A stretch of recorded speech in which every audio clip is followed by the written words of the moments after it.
Hello, everyone, and welcome to Retirement with Jim.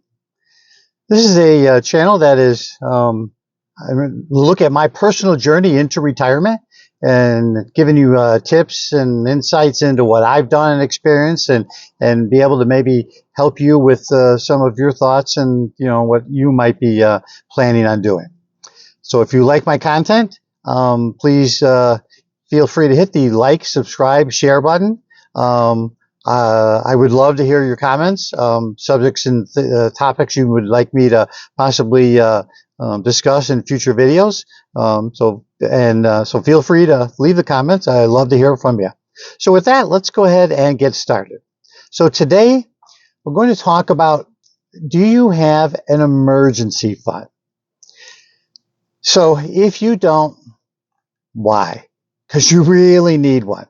And an emergency fund isn't just about retirement, but it makes a lot of sense in retirement because you are on a budget. Where you spend your money and how much you want to spend, is important to, make that money last.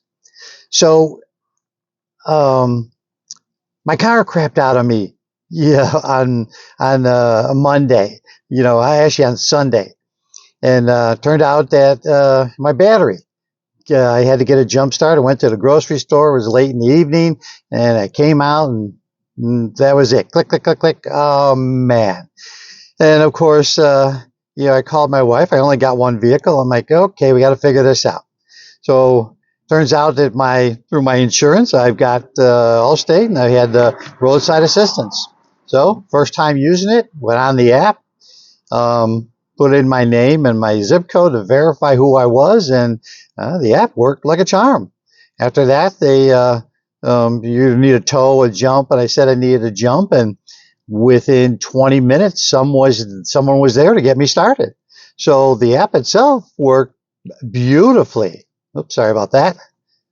And of course, since it was part of my insurance, and it was free, didn't cost me anything. So with that, then I was able to get home. So come Monday, and I had just bought the battery 11 months ago. So I was a little bit shocked and surprised, but I live in the Southwest. I live in the Phoenix area. So a little history. I grew up in the Chicago, the Midwest, and until I moved out here, I really only thought cold was an enemy of the battery, not the heat. I was surprised to find out that the heat is just as much an enemy of your car battery as the cold is. So that one only lasted 11 months, that battery, which I was really shocked with. So got it fixed, and it was nice because it was covered under the warranty, and it just got replaced for free, and away it went on my way. But the original one cost me $240. So it begs the question of, do you have an emergency fund? And, there are all kinds of little things like that can creep up. Now, for me, I put it on my credit card because I want the rewards. So as soon as the bill came, I paid it. I don't want anything extended. So I use it for that purpose, and it's really nice to, actually get the rewards and the miles, whatever, which card you're using to collect on. And so to me, it really makes good sense and good use of my credit card for that purpose.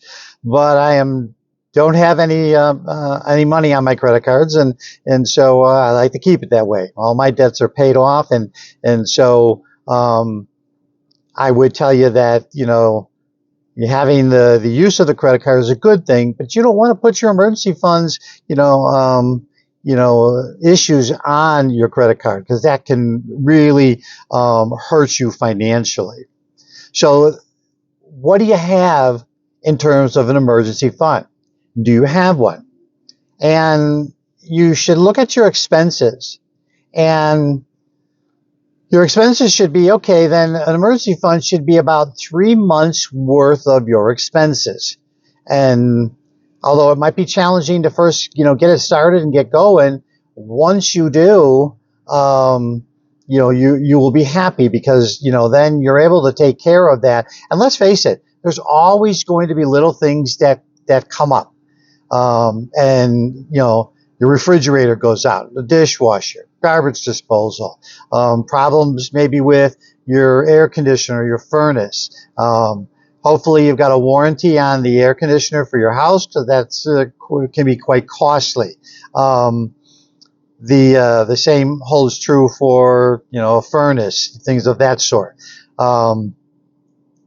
But there are many little things that go wrong that you really you don't want to eat up your savings account or your checking account. You want that money, you need that money, so you need a way to be able to take care of those unexpected emergencies, and they happen all the time. They really do. So 3 months of your monthly expenses is really what you should have. And if you don't, I would strongly suggest that you get started on one and start to really, put that money aside. Because, once you kind of reach that level of maybe, what your expenses are, or maybe let's say, for example, $3,000 is what your goal is. Well, then you don't have to keep adding to it. Once you've got that, you hit that mark, then that's it. You top out, you leave it there, and you only replenish it if you end up having to use it for some kind of emergency. They say that the average person cannot take care of $1,000 emergency in their life. And that's, to a degree, that's kind of sad, because you're like, oh, that's going to hurt you in your budget. It's going to hurt you financially. So you really want to say, okay, let's put some money aside. Let's keep it just for that purpose. And whether you start up a separate savings account so that you don't touch it, you got to find a way to put it aside so it's not going to be the temptation to use it. Oh, I got that money there. No, you got to put it in there, save it, not use it, and it's definitely that rainy day fund. So keep that in mind.